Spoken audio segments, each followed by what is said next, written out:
The sky is silent. Too silent. 12 German fighters slice through the clouds, engines screaming, guns primed, ready to hunt. Their radios spit static, confusion rippling through the formation. Every instinct tells them their prey is near, but the sky is empty. Not a bomber in sight. It's not a single turn, a single evasive maneuver. Nothing.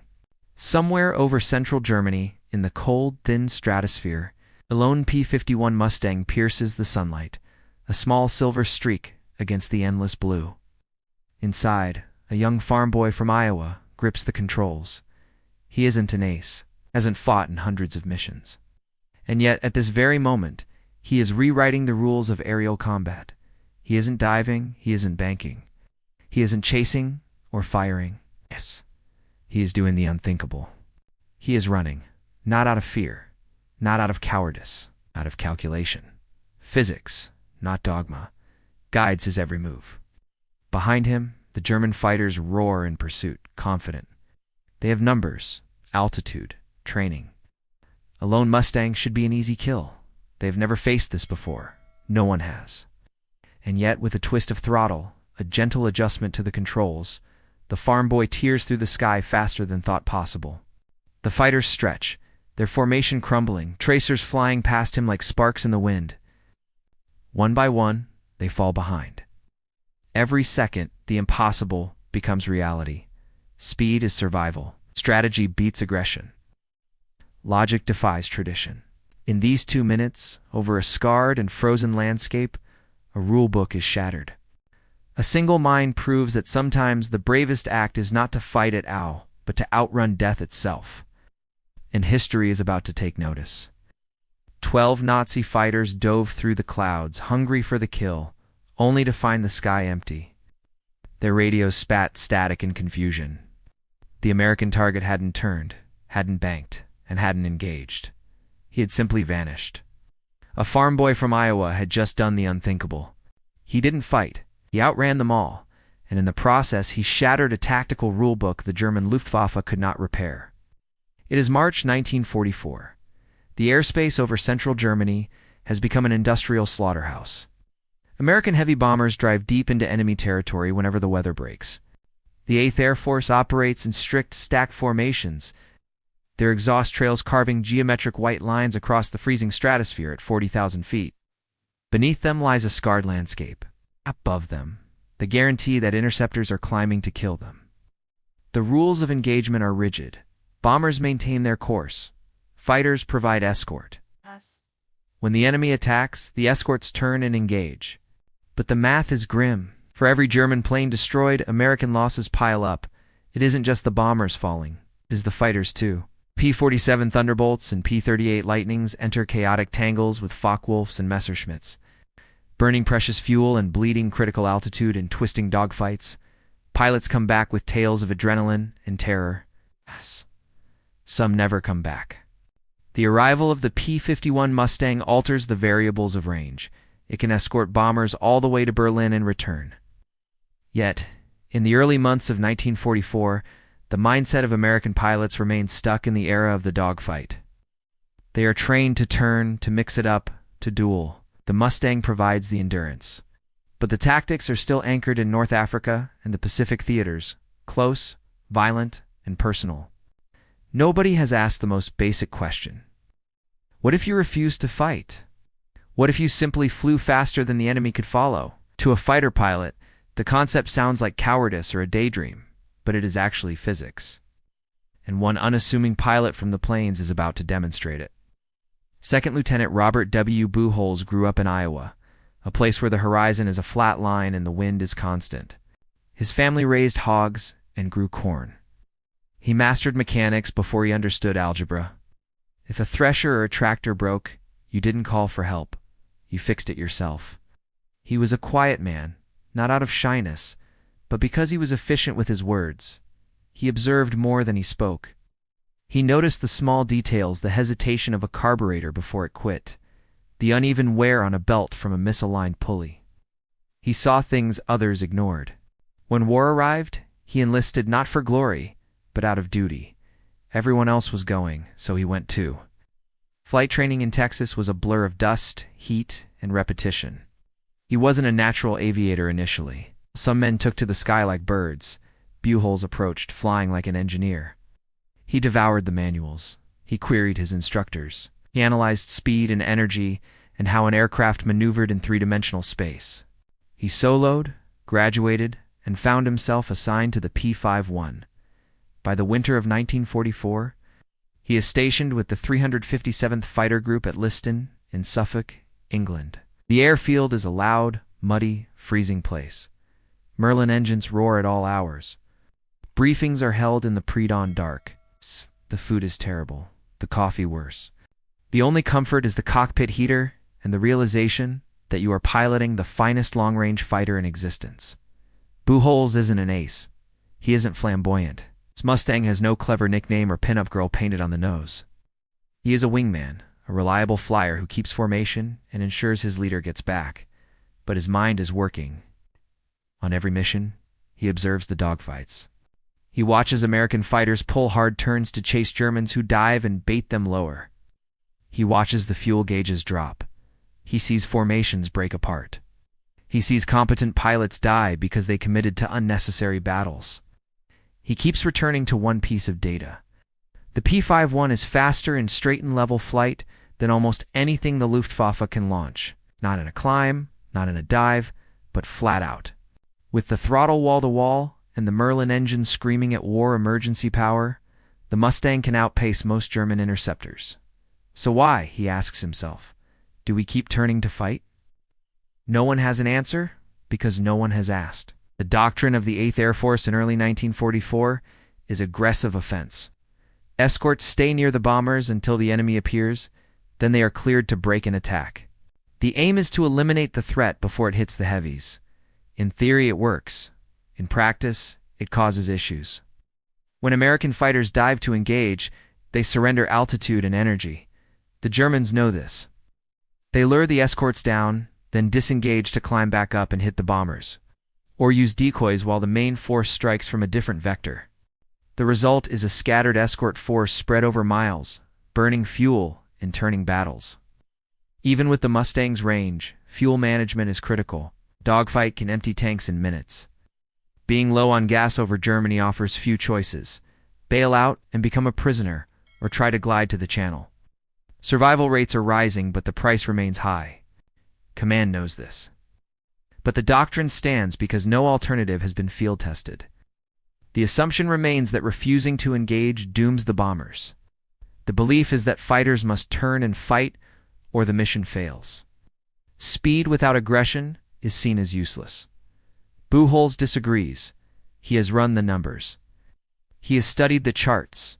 The P-51D he pilots tops out over 430 miles per hour at altitude. The Focke-Wulf 190 hits a wall around 410.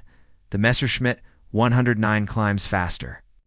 But in a sustained straight line, it cannot catch a full-throttle Mustang. In theory, you don't need to fight. You just need to be fast enough to be uncatchable. But theory is not reality, and no one in the 357th has attempted it. It's not on purpose. Buholz begins discussing it cautiously with his wingman and a few squadron mates. Some listen, others laugh. One asks the inevitable question, what if you are wrong? What if you run and they catch you, leaving you alone, out of position, and vulnerable to a bounce from above? Buholz doesn't have a rebuttal, not yet, but he's about to find one. March 19th, 1944. The target is Berlin.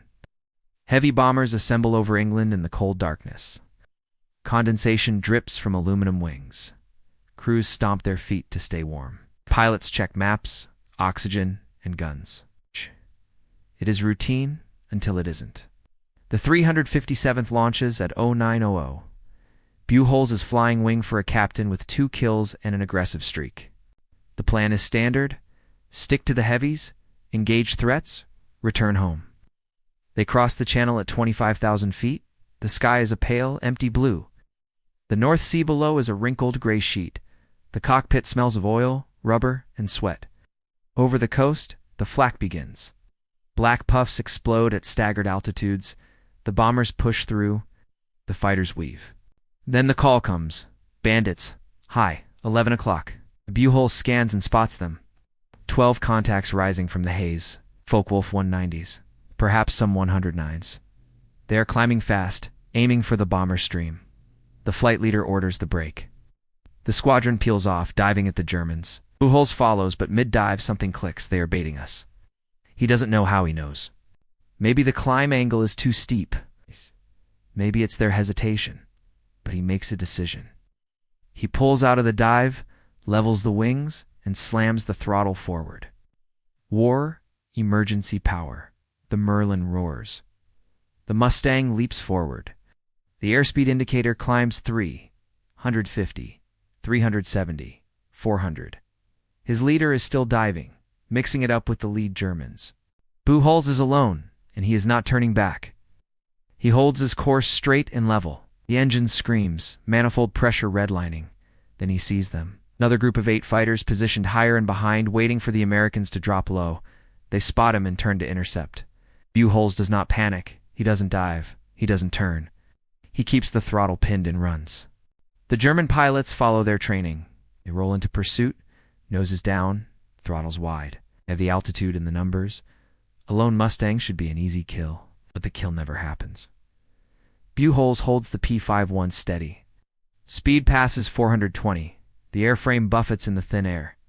He trims the nose down a hair to maintain acceleration.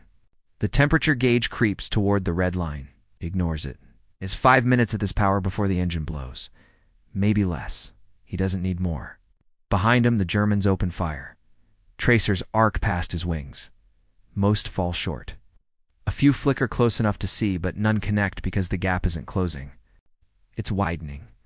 The Focke-Wulfs are fast, but not this fast. Not at this altitude in straight flight. They are built for climb and roll. The Mustang is built for speed and reach. Right now, speed is the only thing that matters. The German formation begins to stretch. Faster planes pull ahead, the slower ones lag. Their firing solutions degrade. The distance grows.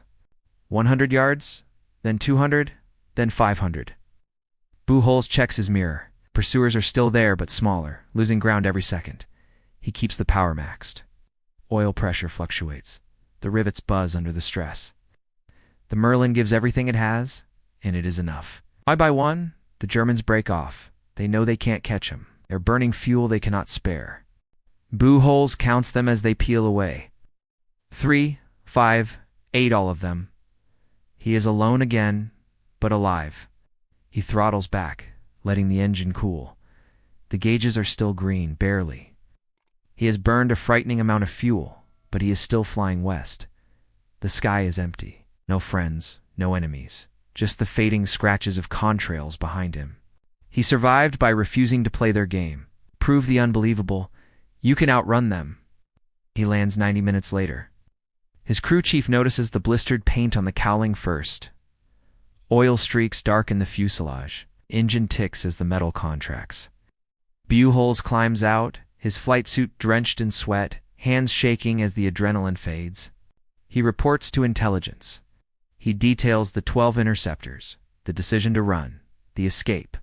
The officer records it without comment, just facts. But the story spreads.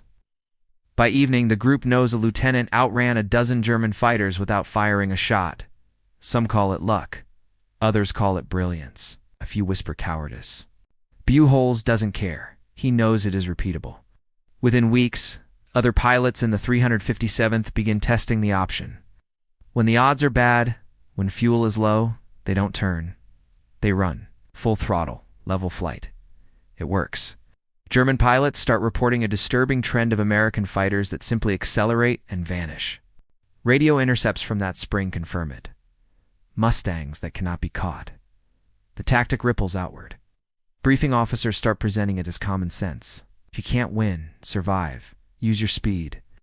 Loss rates in the 8th Air Force begin to dip in the spring of 1944. Fewer pilots are swarmed. Fewer run dry over enemy soil. It is partly experience, partly tactics, but partly Buholz. The farm boy who realized the quickest way to win a dogfight is to avoid it. Robert Buholz survives the war with 73 combat missions. He is credited with 2 aerial victories, both when engagement was unavoidable. But his true score is counted in the missions where he didn't die. The wingman who followed his lead and returned, and the fuel saved in fights declined. He returns to Iowa and rarely speaks of it. When asked, he shrugs and calls it luck. But it wasn't luck. It was observation and logic. He saw a doctrine that cost lives, and he questioned it. He had no rank or authority, just a throttle and the nerve to use it. In 1983, a historian finds him. Buholz is in his 60s, sharp and quiet. Asked about the mission and the decision to run, he thinks for a moment. He wasn't trying to be clever, he says. He just didn't see the point in dying when the plane could go faster. The P-51 could outrun them, he states. So it did. Asked if he was scared, he nods. He was terrified. But fear, he adds, doesn't mean you stop thinking. He dies in 1996. His obituary is brief, mentioning his farm and family. But missing the day he outran 12 fighters and shifted the thinking of American pilots. Yet the lesson remains. In every pilot who learns that discretion is a tactic, that survival isn't cowardice, and that sometimes the smartest move is to go so fast the enemy cannot keep up. Buholz didn't chase glory. He chased the horizon. And in doing so, he gave others the chance to do the same. He survived where others would have fallen. He proved that sometimes the smartest move is not to fight, but to outrun the impossible. Robert Buholz's story reminds us that courage comes in many forms, and history remembers those who dare to think differently. If you want to witness more untold stories of bravery, strategy, and the moments that changed the course of history, make sure to subscribe to World War Stories. Hit the bell icon so you never miss a mission, a hero, or a secret from the front lines. Join us, and let's uncover the incredible tales of war, one story at a time.